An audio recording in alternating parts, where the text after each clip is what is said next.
Welcome to the Assembly for 2024.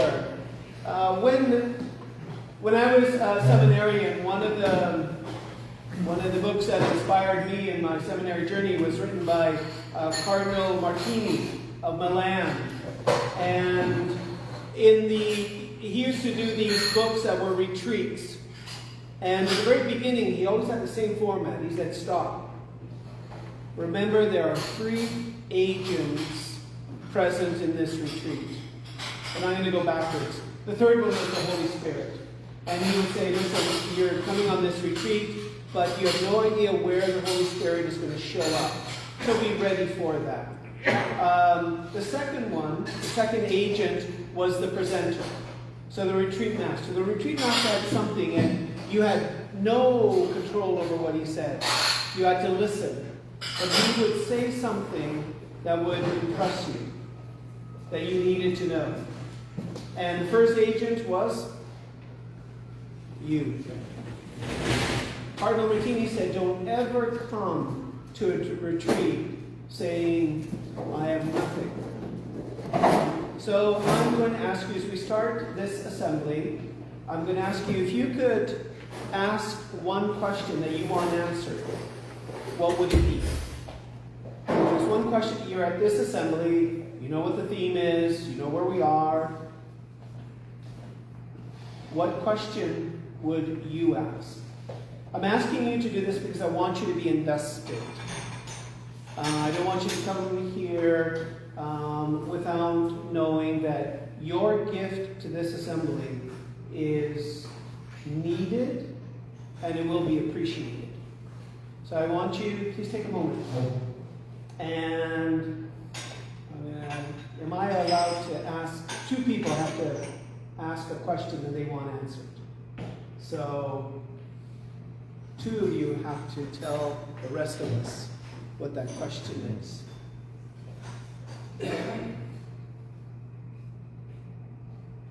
Go. Who wants to tell me what the question is? You come here, and what do you want to answer? So, this is Aaron, by the way. I know his name now because I said it 3 times. From the Diocese of St. John, what concrete link is there between leadership and fraternity? Real fraternity? That's a great question. Thank you, Aaron. One more question. Remember, you're investing yourself. What do you want? And yeah, you're not going to get to the guest speaker unless I get another question. And the executive is not allowed to. Thank you. You're welcome. I guess I would say, how can I be a better evangelist? How can I be a better evangelist? Mm-hmm. So I invite the rest of you, take the 2 questions that were put forward. They were honest questions, but I want you to have a question. You're an important agent in this assembly. And the question that you have is going to spark how you interact with one another. And that's important. But I'm giving you permission to have the question and know that the executive believes it's very important for you to throw that question to the rest of us. And so it is with that the second agent, according to Cardinal Martini, is always the retreat master. The retreat master comes with some of his experience that he wants to take from his own experience and to share it with us. And we are free to take that on. So it's a pleasure that His Grace Damphus is with us tonight. I'm learning about the geography in Ontario. So he comes from Manitoba, so all of you Winnipegonians come on to the side. So he comes from Manitoba, but he's done all of his ministry as a bishop here in Ontario. So Alexandria, Cornwall was where he started, that bustling metropolis of at least 14 million people, right? Something like that. They're close. And from there, he got moved farther away to Sault Ste. Marie. And then, I don't know whether they liked you or didn't like you, but they brought you back when there was this merger between Ottawa and Cornwall. And all of you who have experienced mergers of parishes know it's not a nice thing so we don't know whether they were treating you nice or not. But I invite all of you to warmly welcome our guest speaker as he leads us off in the 224 Assembly, Archbishop Danfus.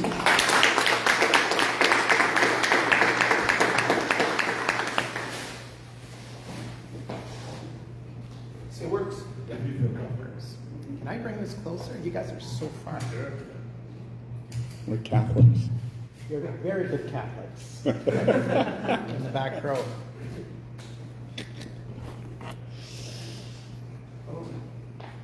So, I have no intention of giving you a heady talk tonight. It's more of something of the heart. And maybe just a bit of an intro. So I'm from Manitoba, from the Archdiocese of St. Boniface. So I have a few familiar faces of Manitoba here with me tonight. So Father Gerald and I were both vocation directors back then. And we came to this very hall one day for vocation directors. I don't know if you were in that group back then, but anyways, I got to know Father Gerald as vocations director. And Father Joshua, who's the rep for St. Boniface, was just starting seminarian when I was pulled away as vocations director and brought in as a bishop for Alexander Cornwall. So it's great to see you here, and I know Father Francis from North Bay, it's the St. Marie Diocese, so got to know him. And it's a pleasure to welcome you all here in Ottawa tonight. In the Archdiocese of Ottawa, Cornwall. So yes, there was an amalgamation. It takes a long time to bring two dioceses together like that. So it took us 5 years to get the corporation. So we were canonically amalgamated for 5 years, but we just got our accreditation as a corporation. It had to go through Parliament because we existed before the charter, and so we had to, anyways, long complicated story. The House of Commons needed to, and the Senate had to vote us in with our new charter as Ottawa Cornwall. Yeah, it's a challenge, but it's always a blessing to walk in the Lord's ways. And I guess that's what Mike and I would like to share with you tonight. So I was told that the topic that you're going to be working on these next few days is on the priesthood in light of the future of our Canadian church. So you're going to be getting some awesome guest speakers who, like Michael Dopp and Jeff Lockhart and Pierre O'Reilly, people that are working deep into the new evangelization mode of where our church needs to go as a missional church. So that's CCO and Net Ministries, and Michael Dopp, that's the Redeemer Ministries. So anyways, great speakers. They will give you the meat and potatoes a lot better than what I can deliver tonight. So when I was thinking about, well, what can I say? And so I'll share with you a little bit of my journey as to where I'm at today in hopping along on this missional church. And then share with you some of the qualities I think we need from our priests to make that transition happen. Okay, that's what I'd like to share with you tonight. So when I arrived in Alexander Cornwall Diocese in 2012, I was the rector of the cathedral at St. Boniface. I had never been working at the chancery before, so I was kind of literally plucked out and parachuted as a bishop, as the ordinary, without any training, any practice, any whatsoever. It was just like on good common sense. And so, the first few years, you always you're looking and observing and listening and taking assessing as to where the church is at and how I could best serve as the leader there. And when I finally had a kind of a plan put together, that's where I was asked to change diocese. So I was moved to Sault Ste. Marie.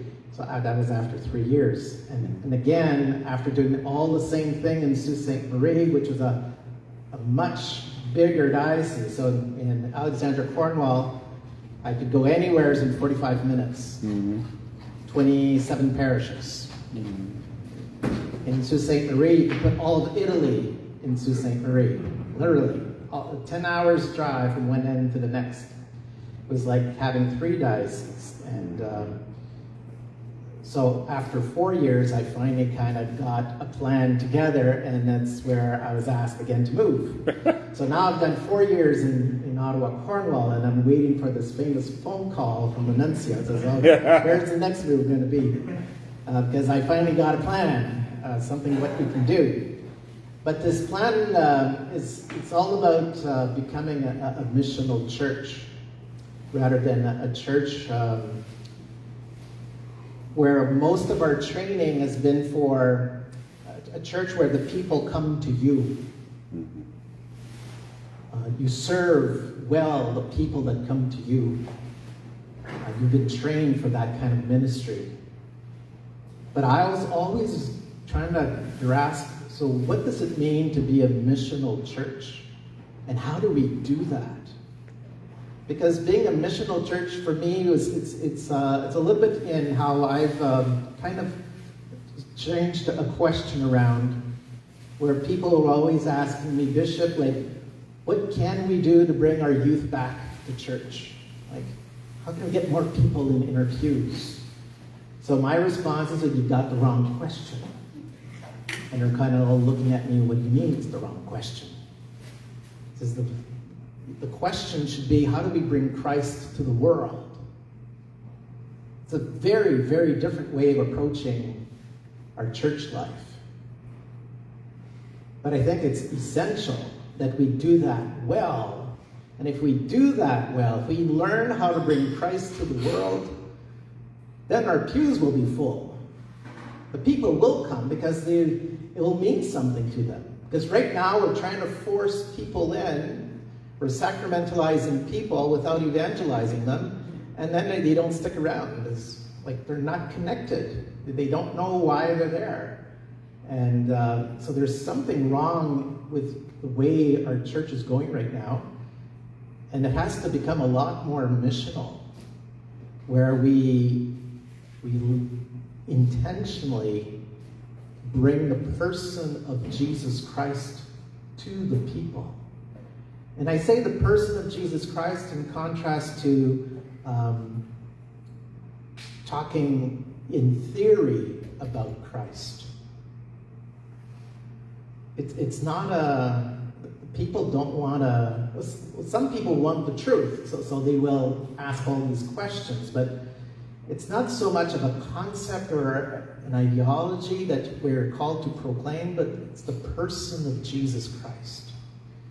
And so for me, here in Ottawa, Cornwall, I've been well surrounded with enough people who understand what it is to become a much more missional church, and then to make that jump, that leap in faith, to say, okay, we're going to try this. We're not too sure where it's going to land and how it's going to all unfold.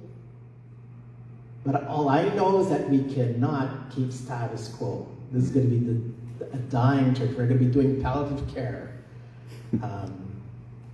And as a leader, I don't want that on my record to be the last bishop of Ottawa, Cornwall. I still have 14 years to go, if the Lord wants it that way, before I reach 75. So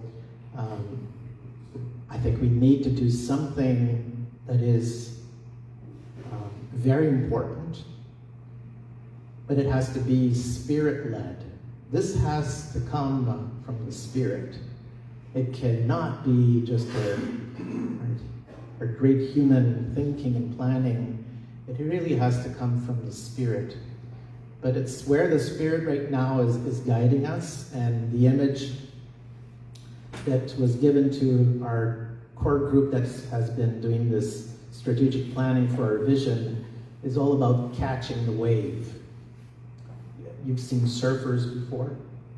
They will sometimes be out at sea for some time on their surfboard waiting for the perfect wave, right? Because they want to score big, especially if it's a competition. They want a good wave that they can score a lot of points on. So they're waiting, but once that wave comes, they have to be ready to jump on the board and then to surf down that wave. So for us, it's someone like, we know God is at work. We know the Spirit is flowing and there's lots of good things happening, but we sense that the time has come for us to kind of make this leap of faith in transitioning into a missional church. And so it's catching God's wave, and He will do the big work of it all if we just remain faithful to the gift of His Spirit.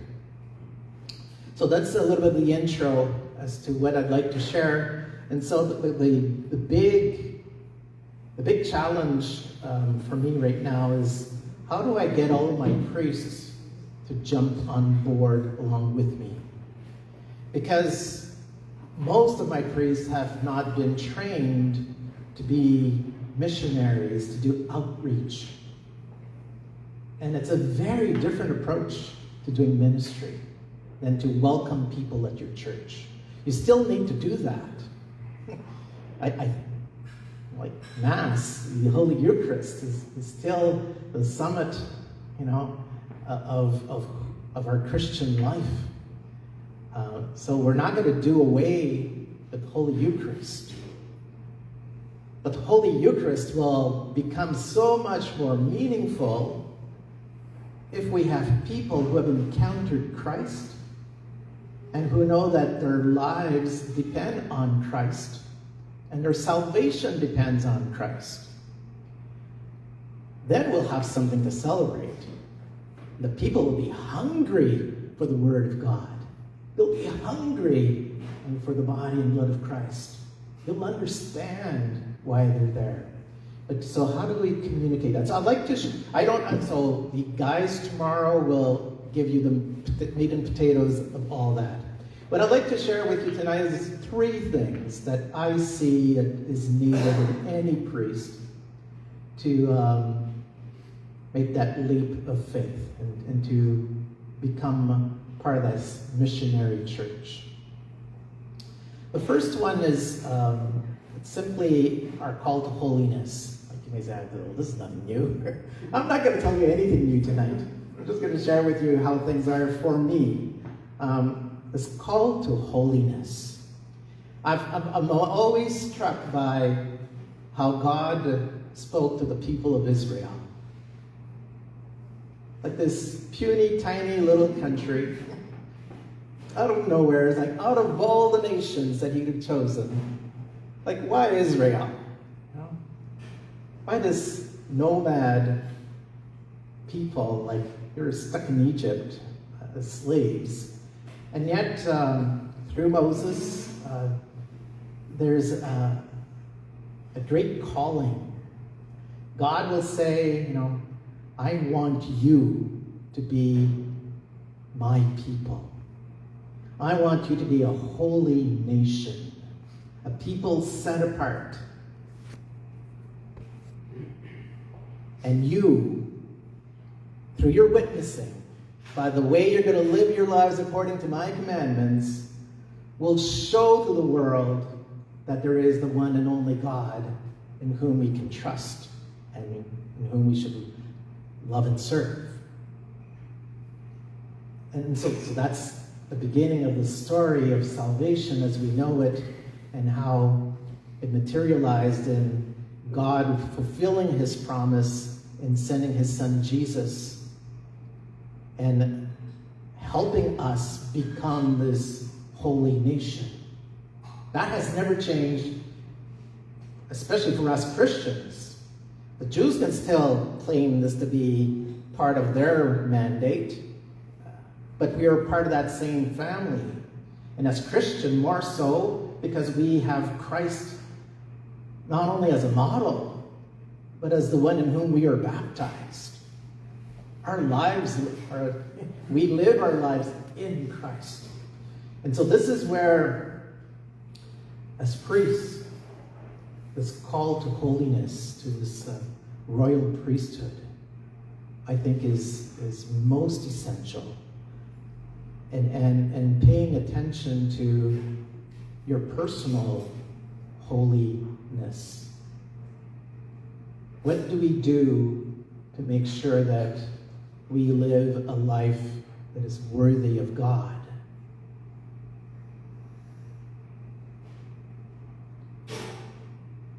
Are we truly a man of God?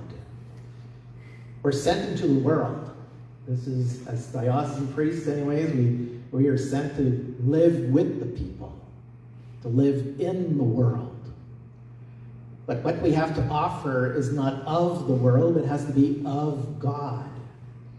And so what is God? Well, God is holy. And so whatever we have to offer through our witnessing of life really needs to reflect God's holiness. And the next question is very important. Is the why. This is not about your personal glory. It's not about for you to be canonized one day and recognized by the church as a holy man of God. It has nothing to do with that. If that happens, great. But it's not the reason why you're called to live holy lives. It's because our mission as a church is to make this world holy. We are called to sanctify this whole world. And so, how are we going to sanctify the world if we're not ourselves personally sanctified in the Lord? So for me, this is a kind of a basic fundamental truth in understanding where do I fit in this missional church, and is this going to be important or not? Well, of course it's going to be important, but it's going to take on a new life. I would hope that for any priest, it's going to leap into this new reality of how we're going to live as church and being more of a missional church. It's going to help you focus a lot more on who you are as a son of God, as a disciple of Christ, and as a priest of this holy church. And so why do we exist? Well, we exist to build the kingdom of God by sanctifying the world. And we do so by bringing Christ into that world. It is in Christ that we are sanctified. And so we have the help of the Holy Spirit that guides us always and makes all that possible. So we are truly blessed on that matter. I had all kinds of quotes to give you, but I'm going to skip over that. Stay with the heart. Because Lumen Gentium, this call to universal holiness, it's all there in the document, the second document on the life of the priest. It's all there. It's all about the priest becoming a man on mission. And it's at the essence of what the church is called to be. The day the church stops being missionary is the day the church starts dying. And I think here in Canada, like in many other parts of the world, we have lost this nature of the church in being missional. I think we need to go back to the apostolic era. We're in post-Christendom. We're really in post-Christendom right now. And it takes a while for us to admit that. It took me a long time to say, well, come on, there's a secularized world, but we're still a Christian world here in Canada. But when you start looking, just an example, take family members. Like, I have so many mothers coming to me and says, like, Bishop, what can I do? Like, my children don't go to Mass anymore, and my grandchildren don't go to Mass anymore. And they're so worried.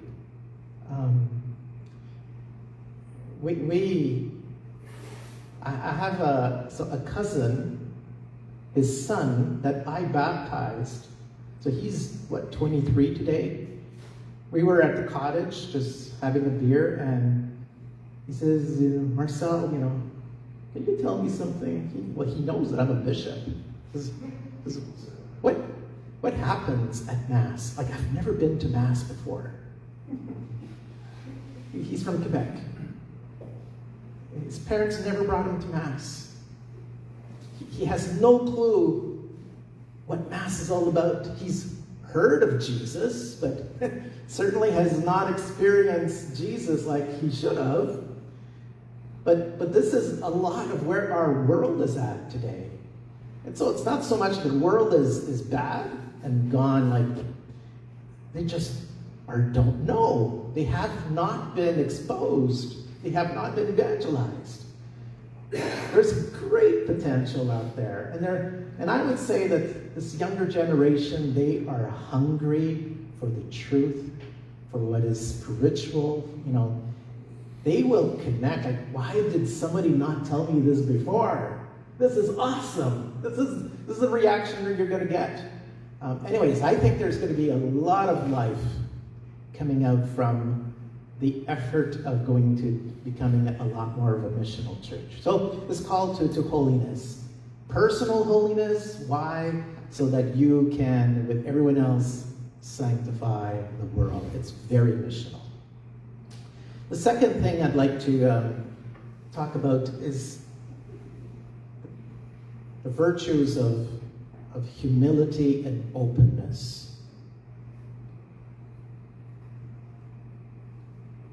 In faith. Humility and openness in faith. The humility part is, I always have the image of, in the parable, Jesus talking about those two guys that go and pray at the temple. And we've got the Pharisee and we've got the tax collector. And what makes it great about the tax collector's prayer is the one who needs everything from God. But in saying so, he's a wide open book to receive God's grace. He can't do it without God. As compared to the other guy who doesn't really need God because he's great already. He's got it all down packed. But there's no place for God in his life. Just bragging about how great he is. But how does God work through somebody like that? So this humility is not about just saying, well, I'm good for nothing. It's all about, Lord, I am yours. I have everything to receive from you. And with you, all is possible. That kind of humility. Humility in faith. And then this openness, this permission you allow for God to bring you into those places where he's going to kind of stretch you a bit. Where he's going to bring you into a zone where you're not quite as comfortable as before. This has been my constant journey in faith, in being a priest. Every appointment, every pastoral appointment by my bishop was always, what? Why? Really? Me? Why there? Like every place. And God's got a plan, and God was working through my bishop without me knowing it. But every place was a place where it was challenging, but it helped me grow. It helped me stretch whatever I had to give through God's grace with that humility and faith. It's just allowing God to do his wonders. And I think this, where we need to go as a missional church, will require this humility and this openness. God's going to be asking you to do something that you've maybe never done before. Outreach. Talking to people that are not in the church, where you probably not do the talking with them in a normal situation. I travel on planes and trains, and I'm the guy who likes to stick with my book and not bother whoever's sitting next to me. I don't even say hello, or maybe just a little hello, and then that's it. But how do we change that into making of this opportunity? You're sitting next to a person for an hour or so. Is there any chance we can start some conversation where we can speak of God, or speak of anything that is important to this person sitting next to you? It's learning how to do that, and then, and introducing Christ in such a way that you're not imposing anyone, but you're witnessing. You're witnessing to who you believe makes everything different in your life. I think that's going to be very life-giving, which brings me to my third point. And it's something I experienced personally before becoming a seminarian. It was really what kind of said, okay, I think, like I could feel the Lord tugging at my heart in becoming a priest, and I resisted for a long time. But what I did experience with my peers was a chance to witness to my faith with a vocations team. And the joy I got from sharing my faith with others was something that tasted really good. And it says, Lord, if you're asking me to do that all of my life, I think I can do that, because this tastes really good. It's a joy that, so when Pope Francis talks about the joy of the gospel in his exhortation, he really wants us to discover how if you have a true personal encounter with the person of Jesus Christ, there has to be something within you that will want to share that with others because of the joy that Christ brings to your life. And so I think we have to rediscover the joy of who we are in our beliefs, in our faith, and that's to how much Christ makes a difference. Because that is exactly what we'll have to witness to. So the joy of the gospel, just imagining a whole church coming alive. So this is not going to be just on you priests. It will require a whole people of God to make this all happen. But if the leader at the front is not radiating the joy of the gospel of your own personal encounter with Jesus Christ, well, then you're missing out on an awesome opportunity as a leader. So I think there is a great potential. I still have no clue where we're going to land as a church here in Ottawa, Cornwall, but we have decided that we're going to move in that direction. So Father Louis and Father Vincent have not yet heard much of all this yet. I've just got all this down on paper with a small core. I'm bringing this to my executive council this coming Thursday. So it's a little bit. It's not even a baby yet. It's in a maternal womb. It's growing. But it's something exciting, and all the people that have been helping me with this are excited, and they can see that wave that God is sending us our way. We just need to be ready to catch that wave and then to go with it. Anyways, that's what I wanted to share with you tonight. Something to think about as to where we're going as a church in the future. And so all the other guys are going to be talking tomorrow. I think will help you understand a lot of the concepts But they'll talk to you about Jesus Christ for sure. I know these guys quite well, and so I think you'll be blessed with a lot of good material. If I understand correctly, this is now a time of questions for the next 10, 15 minutes or so.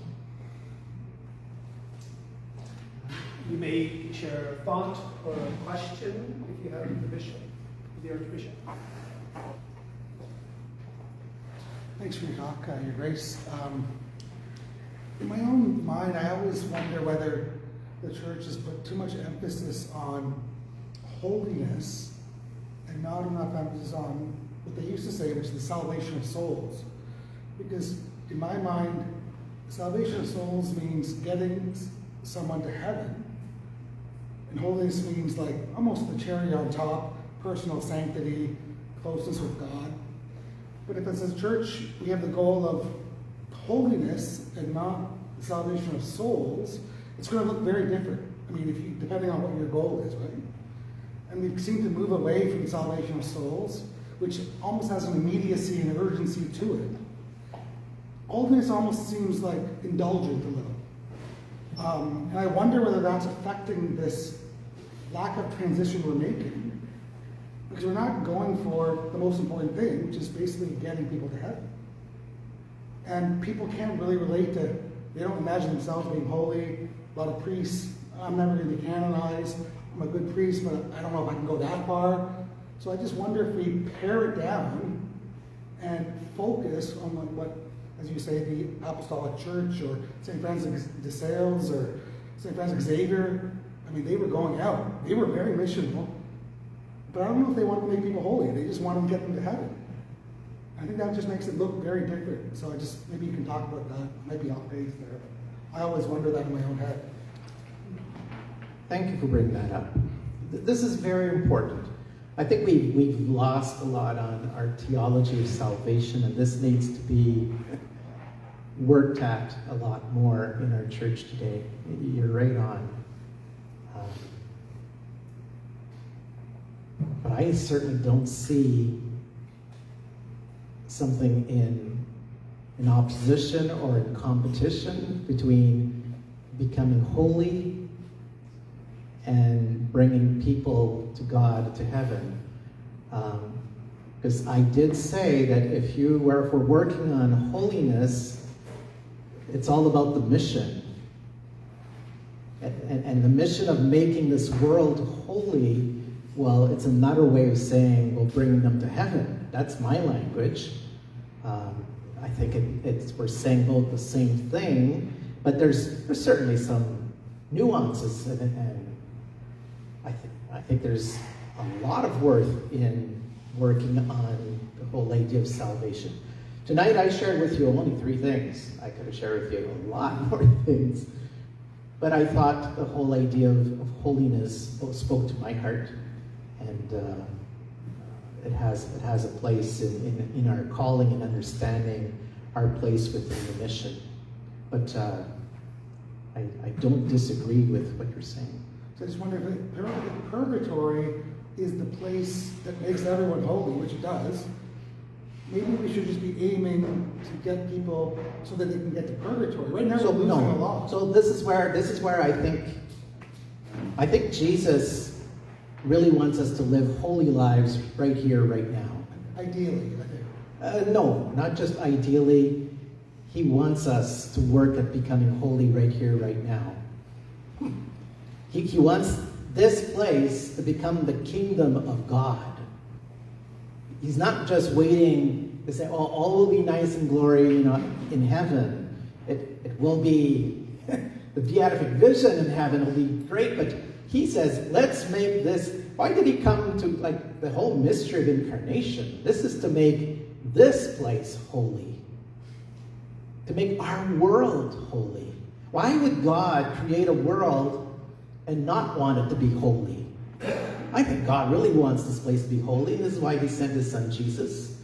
And we have a lot of work to do in helping everyone grow in their holiness, which is all about wanting to live with God always and to celebrate that in heaven in eternity. So we're not contradicting, I think, each other, but I'm not going to just wait for holiness to happen in purgatory. This is meant to be lived right here, right now. Yes? Thank you for just covering that transition to becoming a missional church, the 3 qualities of priests, because so that we can make that transition happen. Have you seen any impactful things in your time here in Ottawa that have started to make that transition happen? Have you seen anything that's really taken, and that's a good thing to go with? So, to be surrounded with people who understand and who are eager to live that out. So it's what we call the innovators. There's about 5-6% of those people that are always way in front of everybody else. They're the visionaries. They see what needs to be done, but they're just a small group. And how do you get everybody to jump on board? Well, then you have the early adopters that are next to them. There's about 14% of them. If you can get the 14 and the 7 together, then you get close to a quarter. That apparently is enough, if you do that well, to get the next group of 40% of people who are just watching over the fence, and they always kind of check things out first. We're interested, we'll do something new, but we want to see how this thing runs, and so we're going to be looking, observing. So if we do this well, the 20-some%, 25%, then the next group of 40% are going to jump on board. Once you've got more than half your people, then the next 40% who are a lot more resistant to change will say, well, they're having a party out there. Like, something good is happening. Maybe we should check this out. And then so they finally jump on board. And then the rest, next 15% or so, they'll never change. And they're the ones that will cry out and make everything so painful. But those are the ones that we're not supposed to be paying too much attention to, and not too much of your energy, because what you do want is your church to grow and to become alive again. So surrounding, for me, I'm here surrounded with people like that, who understand, who are eager to grow, and we have a few parishes already that are giving signs of, who have adopted this either divine renovation or rebuild or amazing church. Like, all those programs that exist, they have hopped on the bandwagon and they're doing things already in their parish. And so there's something growing already. So we have a core, and here in Ottawa, we have CCO and NET alumni that gives us a core group of young adults that I think makes it possible, which is not in all dioceses. It is not in all dioceses. And I am blessed here, and I don't want, that's catching away. There's something good here. This is the time to make this thing happen. Father Francis. Okay. Bishop, thank you for your presentation. This is wonderful. You see, we are talking to priests already, but I don't know what, as those of you already in leadership, to go down to the basis of those information. How will this thing play if you try to integrate it to formation in the seminary? People will replace us. And I know you are in a diocese that is very congregational from different ethnic groups and priests from different parts of the world, There's a tendency you get the best of everything because of the situation where you are. But then another thing is, how do we take this back to the formation on the ground so that the priestly formation will be ingrained with these type of materials, so that they will be lined with this and be fired on from the beginning. Not when they don't get it and you begin to see it and when they have become old. I think it will germinate more if you go back to the basis of formation. This is a very important point about how to help our priests get there. And to have it done at the seminary, this is very important. So I think the seminaries today are understanding that we need to move towards a missional church. But I'm not quite sure that their formation team is quite prepared to deliver on that in a very intentional way. Some seminaries, that's what they've done. That's the approach they've taken, and that's how they do all their formation. It's based on that. It's a very missional church. But a lot of the other seminaries, they're starting, and that's good. But let me say something else that I think is very important, and I think is what we'll see across the board. The lay people are the ones who are driving this force, this movement. Tomorrow, the people that are going to be talking to you very passionately about this are going to be lay people. And so on my team, the lay people that have this zeal for evangelization. And they're helping our priests, some of them who want to make that change happen, to jump on board. And so the other thing I want to add is, and you have to go back to the time of Jesus with his 12 apostles. When he sent them out on mission, do you think they were ready when he sent them out on a mission? I think they were very far from being ready. I don't know if any of you have watched The Chosen, this series. I showed this particular episode to my priests because this is exactly where my priests are at. They are fearing this missional church because it's a change in the way they do things. They have not been trained for it. And they fear. And so in the episode, we see the fear in the apostles. And they're all saying, Jesus, you're the one that knows what to do. And we just follow you. You're the one that speaks, that knows how to speak with authority. We're listening to you. You're the one that can do the healings, the miracles. We don't know anything of that. Did Jesus say, okay, guys, well, let's put another 3 years of training here? No, he says, too bad, so sad, guys, off you go. And this is how they learn, is by going out into the deep. And so in our group that's been visioning and planning, we debated a long time. What's first? Do we need to first do the formation and spend a lot of time in preparing the people for mission? Or do we say the first thing is we need to go out? And as we go out, then we're going to go deeper in our faith.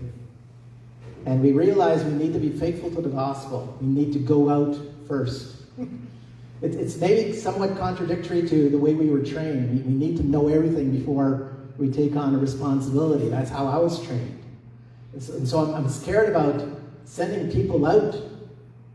But that's where we need to do this in faith and with the Holy Spirit. And we might be surprised as to how the Spirit's going to work. Just be surprised as to what happened with the 12 apostles. No way, Jose, should a church have grown from these 12 guys. But it has, tremendously. It's incredible what happened with these 12 guys. But they did it with the Spirit that was poured upon them at Pentecost. And so we have the very same Spirit. We just need to believe. I think we need to walk in faith. And the lay people, I think, are going to be very important in sustaining us in that mission. Yes? So, Your Grace, when you said, sharing with us the excitement about having this leap of faith, as a priest, when I was listening to you, I myself was excited to hear from a bishop like that.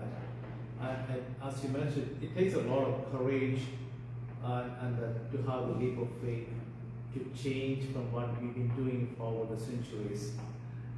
And that is one of the challenges I find in my own parish, For example, if you take catechesis, the catechesis is nothing but a calendar program. So we start in September, ends in May. So there is no, in between this time period, we're going to try to teach them about Jesus. And we teach them about Jesus, make them by heart all the prayers. And after this first communion, exciting day for that day, after that exciting day, everything disappears. So it's a big challenge to change that mode of catechesis, take catechesis out of the calendar. I think one of the bigger challenges, tell the parents, hey, we are not going to have this Holy Communion this year, on this month. And that takes a lot of courage. And I think I can't make that in my own parish, that change, if it doesn't come from a diocesan level. And when the bishop says this is what we're going to do, we're going to have a leap of faith and help these children and parents to have an encounter with Jesus and bring them to the person of Jesus Christ. Our relationship with Him is the main goal, the purpose. And I don't know, I was wondering, when I hear from you, that's a leap of faith, is you going to take that first step, that makes me excited. And do you share that among the bishops, and are we going to make a common decision? Because it's a change of culture, there's a big shift we need. Well, I'm shaking in my boots, and I don't know how this is all gonna land. It's scary, it is. But all I know right now is I cannot keep status quo. Something's got to change. All I know is that Christ is not going to change. He's the one that is right dead smack in the middle of who we are and what we need to keep to proclaim. It's Jesus Christ. That's at the core of who we are, and this is what we're going to keep on proclaiming. But you're sharing a very practical example of what that kind of change will do in the parish life in regards to sacraments and preparing the children and delaying some of the sacraments. So this is scary, but then you have to look at, well, why are we doing this? And what will be the fruits of all this? You know, if you have young families coming alive because we're spending time and having an encounter the person of Jesus Christ in a new way, your sacramental life is going to flourish like you've never seen before. But it takes that leap of faith, indeed. Yes. Bishop, see, when we come to this conference, we feel enriched. We learn a lot. And you mentioned that one of your challenges is how to get all your priests on board in this missional spirit. So we hear this, but I don't know if you have some tips for us who are representing our different dioceses, how we can bring this message to our own presbytery so that they can also buy it. Well, first of all, prayer. This cannot go anywhere without prayer. And then it's the personal witness of faith. Your personal witness of how you see the importance of evangelization. And then to share that with some of your brother priests, those that you think will be open to this. And then you might be surprised. Maybe the guy you think will never, ever do something like that will be the first one who will jump on board. I don't know. God is always full of surprises. That's my understanding of how life goes in the priesthood.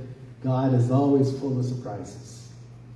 And so prayer, and then personal witness, share with some of your priests, some of the lay people, like influential lay people that can help others and help your bishop grasp. You know, your bishop is probably at the point where I was at, where status quo is not going to cut it anymore. But he's stuck. I don't know how to change this thing around.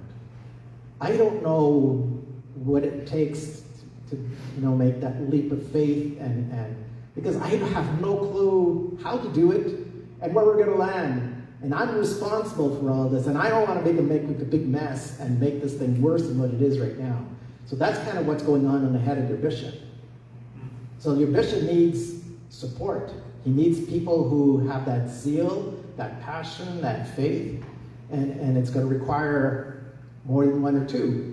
It's going to require enough people to say, well, I'm not alone in this, and we can make this happen. And to think in small realities. You cannot change the whole diocese altogether at once. Some dioceses have tried that, and it was more of a flop. But it's growing it in smaller groups, smaller circles. And when the people look over the fence and they see what's happening in the parish where they used to have very little people at Mass, and then it's busting at the seams and there's life happening, the priest is going to be saying, what did you do here? Because something's different, and I want what you've got. So that's how it's going to get around. But if you want it, you pray about it, and you witness to it, and you surround yourself with a few people, then share with your bishop. Your bishop is probably praying for a priest to show up and share with him this very thing. So you might be the priest that the Lord is asking to go and visit your bishop. Now your bishop might say, no way, Jose, am I doing that? This is crazy. And that's okay. It's part of church life. But you don't quit there. You don't stop there. Mm-hmm. You can say, well, can I please try a few things in my own parish? You know, and kind of lay it out. Says, what will you do? The bishop will want to know, what are you going to do? You know, and this is, and if this thing's not going to be fruitful, we'll put an end to this. But can I try this? And maybe the bishop will give a blessing on this. Says, yeah, I'd like to see if this thing's going to work or not before we bring it out to the whole diocese. I don't know. You know your bishop more than I do. Mm-hmm. But they're not, bishops are just like you guys. We do not have all the answers. We might pretend we have all the answers, but we are looking for help right now because this is a church who's crying out for help. So we need all the help we can get. Yes. Thank you for doing what you said you were going to do. You told us that you were going to speak from the heart, and we're privileged to have heard your enthusiasm and your energy, also your fear and your humility. But I sense in you overflowing that you see good things coming, and we're privileged to have heard that. Well, that's 12 years of work. Really, literally, 12 years of work as a bishop to get to where I'm at today. Mm-hmm. And that's with having the people I need around me to make that happen. So, in your diocese, don't give up. It starts in a small group. But it will grow if it's from the Spirit.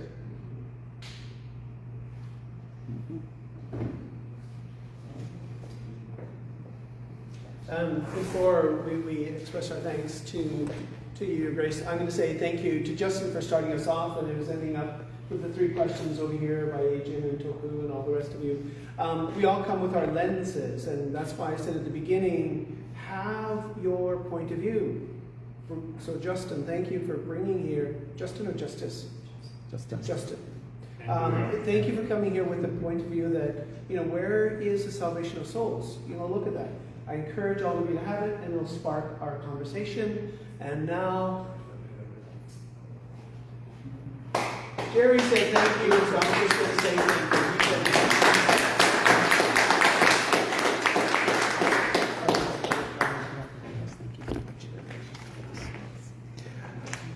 Where are we going from here? Anywhere? Anywhere but this hard seat. Let's quickly go tomorrow morning, 7:30. We have morning prayer for those who would like to gather for our morning prayer. We have 8 o'clock Mass up here. And then down here for the sessions beginning at 8:30 with hot breakfast as we provide. So any questions on tomorrow? So if you'd like to join us for 7:30 morning prayer, 8 o'clock Mass, 8:30 for breakfast here. Our first session is at 9:30. We end tonight with, so over where we're staying at Carter Place, up on the 8th floor, there's a penthouse, and that's where the hospitality suite is. Unfortunately, the way they have the elevators here, you can't get up there unless you have a special key. So, I hate to impose on you, but we're going to have to kind of, you know what we could do? We could do it with phone.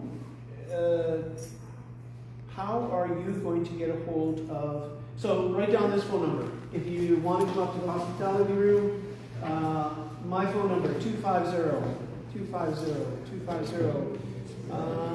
was the rest of it? 614-3220. So I will go up and down the elevator for a few times, or Rico or one of us will run the elevator for a few times, but then after it, we're just going to go in the hospitality room, and who sent me a message already? Who's 416? 250-614-3220. Second number.